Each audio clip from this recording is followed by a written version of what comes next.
Okay, you guys, we're getting ready for a major announcement from mayoral candidate Tim Findley. It's Aaron Jordan doing the mic checks, just in case you didn't recognize him. Microphone check.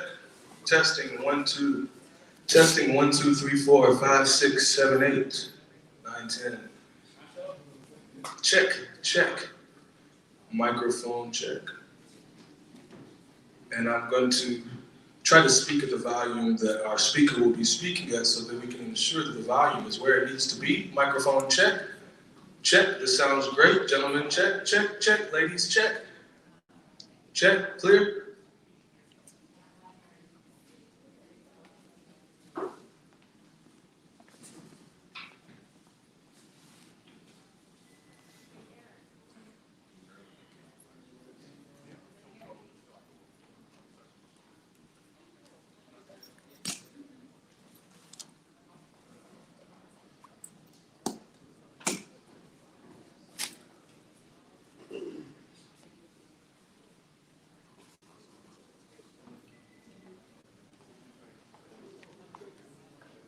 Okay, you guys, we'll be getting started here in just a minute. Sit tight.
I'm actually on StreamYard on both phones, but going to separate accounts. So I have 4 Facebook platforms, YouTube, and Twitter. So I've got like 3 going on one phone and 4 going on the other. You've got to kind of look around StreamYard a bit because they allow for price. You've got 3 platforms. Good morning.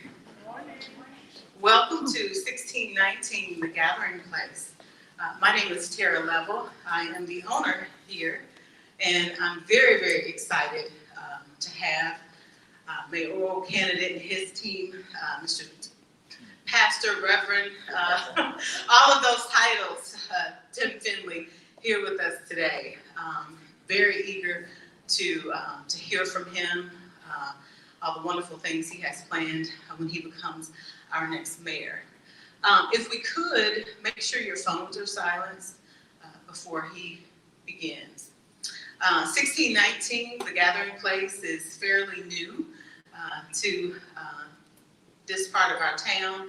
It is a place for community, and so again, very, very excited to have our mayoral candidate here with his team. And with that, I will bring up, oh, no I won't. I've got somebody else behind me that's gonna take over. Good morning, everyone. My name is Kendall Findley. I'm Tim Findley's one and only daughter. I am definitely a daddy's girl. Different people know my dad in many different ways. Most of you probably know him as a preacher and a community activist. I know him as a preacher too. He's been preaching since I was, I don't know, up here. And I suppose I do know him as a community activist as well. I've watched him do a few interviews about issues that were important to him and the people he serves. Some of you may even know him as a candidate for the mayor of Louisville. I do too. I even told him I was proud of him that he was running. But it's not important to me that he's a pastor or an activist or running for mayor. It's most important to me that he's my dad. I think to some people who only know him through his activism or preaching, he can sometimes become a sort of disembodied idea machine. But to me, he's very real. I think I've seen a side of him most people don't know. I would venture to say that you don't really know a guy until you sit next to him at the breakfast table while he decides what his day will be like. And his phone never stops ringing because so many people need him and he is trying to help them all, sometimes with tears in his eyes. I know my dad is the man who taught me when I was little what the word grace means by telling me I deserved a spanking, but he wasn't going to give me one, never gave me one. He also had plenty to teach about justice. That grace thing didn't always go my way when I was disobedient. I know Tim Findley Jr. as the man who sits in understanding silence to comfort mothers who have lost their children due to violence in the city that he loves. I know Tim Findley Jr. as the man who organized a response program to COVID-19 to ensure everyone in Louisville could get vaccinated and tested if they wanted to. I know my dad as the man who organized help for tornado victims in a city that he doesn't live in because it's important to him that those who went through a storm get back on their feet and that they know that he will be there for them. He doesn't provide false information. He is oftentimes brutally honest. Tim Findley Jr. is a man of his word. My dad is a leader. He will be a great mayor for the people of Louisville for many reasons, but the most important one is that he cares about people and wants everyone to have a better future. Dad, please come up and tell these people how you will change the lives of everyone in Louisville when you become the mayor.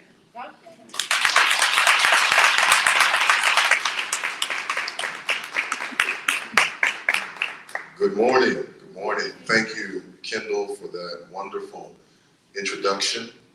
Thank all of you for joining me today. As she stated, she is a daddy's girl, and I'm very proud of her. Every campaign decision that I make with her in mind, because I want Louisville leaders to be better for her. I want Louisville leaders to be better for all of our young people. I want them to be honest about what's going on in our city. I want them to be honest and realize that their leadership decisions determine the city's past, present, and future. As a father, leader, pastor, and entrepreneur, I understand the critical importance of authentic and transparent leadership.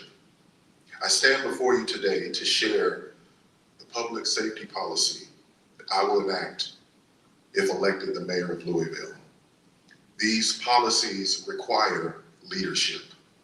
They require public inclusiveness, and they challenge all who serve Louisville citizens to think outside of the box. Most importantly, my administration will be very transparent, will be honest, and listen to the people that we serve. We will include them in our policy-making process. This government is the people's government, and we will need their input. If we keep doing what we've always done, we will continue to get the same results. The city of Louisville stands at a crossroads. We are at a pivotal point in our city. History is within reach if we choose the right path of leadership. We can continue on the current path with the same cast of characters, indistinguishable from one administration to the other, or we can change the future of our beloved city. If and when elected mayor, my administration will shift the culture of this city. It will shift the culture of Metro government. We will bring bold, dynamic leadership to the city of Louisville. Sadly, the citizens of Louisville have been neglected for far too long. Leaders have unfortunately divested from neighborhoods. They have divested from youth and youth programs, and they have divested from many of Louisville's homegrown businesses. I even read yesterday, I believe on Wave 3, that Kentucky was named the saddest state in America to live in. I would venture to say that many Louisvillians need to be rescued. Our city remains one of the most segregated cities in America. And even as we stand to receive millions upon millions of federal dollars, the American Rescue Plan money, how we allocate that money matters. This is why in leadership, in my leadership, achieving equity in Louisville, it will require action, accountability, and financial investment. Plain lip service to the idea of change is not enough. At this moment, we must be intentional in pursuing equity and inclusion everywhere. It must be executed, and then it must be operationalized. And this is why I'm excited to bring the most diverse team, the most diverse administration in the history of this city. I'm looking forward to implementing an all-star transition team. And part of the job of that transition team, that extended team that will stay on the job until that job is done, it will be to ensure that our commitments and initiatives are enacted. It will be to provide all city agencies a blueprint that will serve as a basis for how they can understand and implement changes in their policies within their departments, even with their promotions. Shout out to Grace James Academy. And this team, as we talk about public policy, we are all focused on what dynamic leadership is all about. We're all here to hear about public safety. But I must say this, I will put a stop to the public safety scam and the community health hustle. We will rely on grassroots organizations rather than simply expanding the budget and allocating more money to companies and organizations that are not invested and culturally competent regarding the people they serve. My campaign seeks to transform public safety through an equity lens with an equitable budget and by putting dynamic leadership and reorganizing how we run our city, putting those things in place. Currently, just to be honest, is we have no leadership. We are all leading ourselves. And the Bible speaks of this. It says very clearly, where there is no vision, the people run wild. In my vision for Louisville, every decision, again, will come through that equity lens. The budget matters. It is a moral document, and it must be equitable. And one of the best ways to prevent crime is to provide more resources and support to low-income communities. For policymakers, this means expanding access to substance abuse and workforce development programs, two services that have been increasingly inaccessible, even as demand for them has grown. We will not be reactionary, but we will deal with root causes that lead to crime and violence. We must look at Louisville environmentally, economically, through employment and opportunity. We must look at group violence reduction strategies, opening community centers, increasing trauma services. We must have sustained investment and not simply window dressing. I believe that Metro government must be completely overhauled and reorganized. For example, the Division of Codes and Regulations is actually a vital part of community health and will be treated as such. Some may say, why would codes and regulations be a part of community health? I'm glad you asked. It's through this department that we will immediately go after absentee, out-of-state landlords who own vacant and or dilapidated properties in our neighborhoods.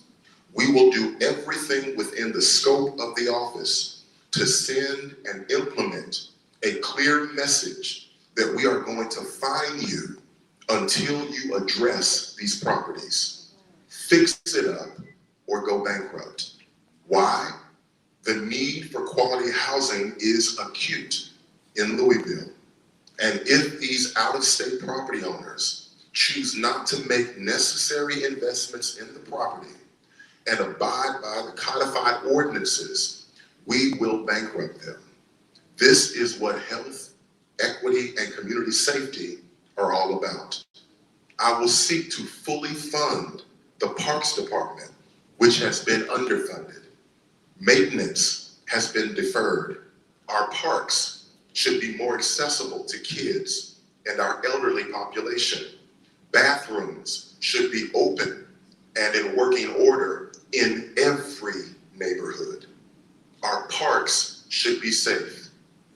And as Louisville becomes a more inclusive and equitable city, it will invite in business growth, new ideas, and energy. I am working to create a Louisville where all communities thrive. We must move beyond having a city with pockets of despair which continue to lead to desperation. This is why we are piloting a universal basic income program. This administration will bring a renewed focus to investing in our working class, which is the backbone of our great city. That includes exploring the viability of the UBI to cover basic living costs.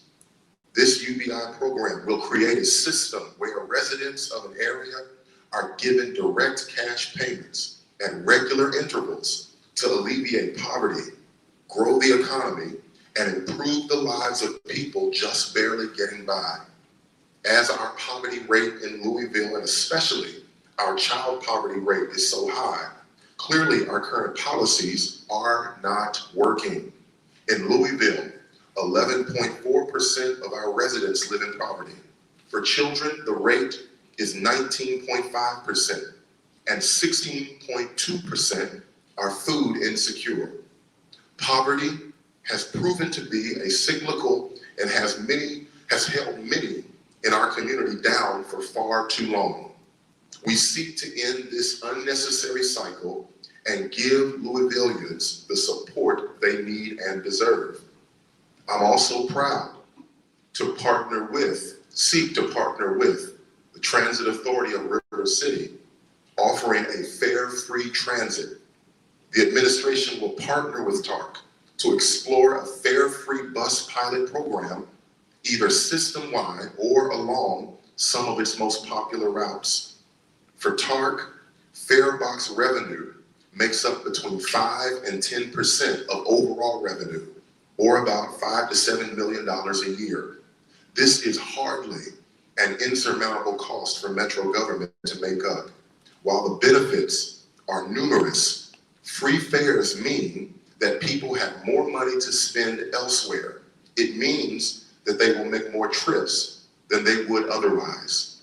Fare-free transit can lead to more riders, which reduces the number of cars on the road. Fewer cars means less traffic, which helps both car and bus riders get to where they're going faster. The reduction in automobile usage can also incentivize more productive uses of urban land rather than parking. Interstates and roads themselves don't make a direct profit. They do, however, allow economic and physical development to occur. Transit is the same way. In areas along transit, these routes will see economic benefits. Again, these are root cause issues. Finally, I am a champion and the first candidate to come out in support of universal pre-K. I believe that one of the most impactful ways that we can fight against the achievement gap is to ensure that our children are ready for kindergarten. Our children deserve universal pre-K. We want to make accessible, free, publicly funded, high-quality, full-day preschool education for every 3, 4, and 5-year-old in the city. While historically marginalized groups have had greater financial need and stand to benefit most from this access to high-quality pre-K, universal access is critical. Universality ensures quality and buy-in across the city. And I am making a promise that universal pre-K will be in my first budget recommendation in April 2023.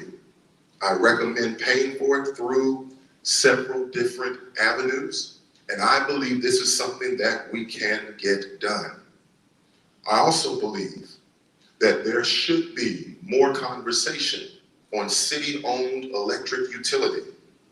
I just read somewhere, if Louisville ran its own transmission lines, the city could purchase its own renewable electricity on the open market at wholesale prices. Again, all of these things are root cause issues. You will see on the website more detailed things that I don't have the time to go into today, but we believe if we want to see safety a priority and safety a reality in Louisville, we've got to deal with the quality of life in Louisville. I am committed to working to create a Louisville where all communities thrive. We must move beyond having a city. Again, we must move beyond having a city with pockets of despair, which continue to lead to desperation. And on this day, the very first day of Black History Month, here at 1619 West Market, I leave you with this. In the words of Dr. Martin Luther King Jr., in his last published work, Where Do We Go From Here? Chaos or Community? He says, and I quote, "Let us be dissatisfied until America will no longer have high blood pressure of creeds and an anemia of deeds. Let us be dissatisfied until the tragic walls that separate the outer city of wealth and comfort from the inner city of poverty and despair shall be crushed by the battering rams of the fires of justice. Let us be dissatisfied until those who live on the outskirts of hope are brought into the metropolis of daily security. Let us be dissatisfied until slums are cast into the junk heap of history and every family will live in a decent, sanitary home. Let us be dissatisfied until the dark yesterdays of segregated schools will be transformed into the bright tomorrows of quality integrated education. On May 17th, let us make history. My name is Tim Findley, and I'm running for mayor. God bless you.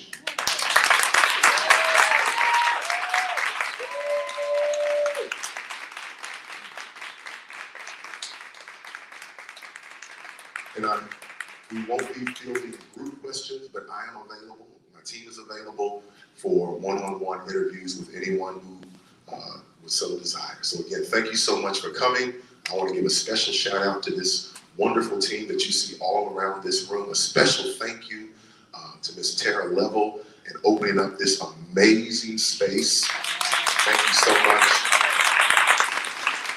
to my daughter who is here, and whoever covered her shift at Drake's. Thank you.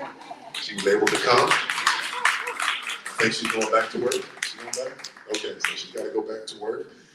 And just again, the wonderful Findley for Mayor team, I thank you so much. None of this could have happened without you.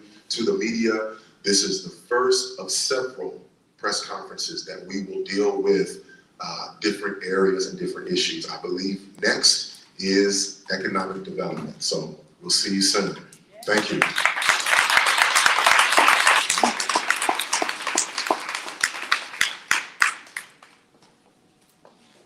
All right, you guys heard from mayoral candidate Tim Findley on his public safety plan. We talked about a variety of issues. Janice, hope he answered your question about their desire to improve the communications with Park in the city.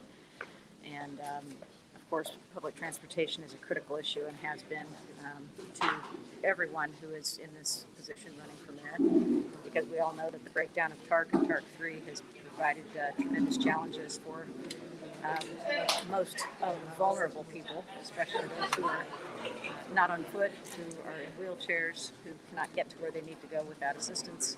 So that was an issue that he did discuss quite thoroughly.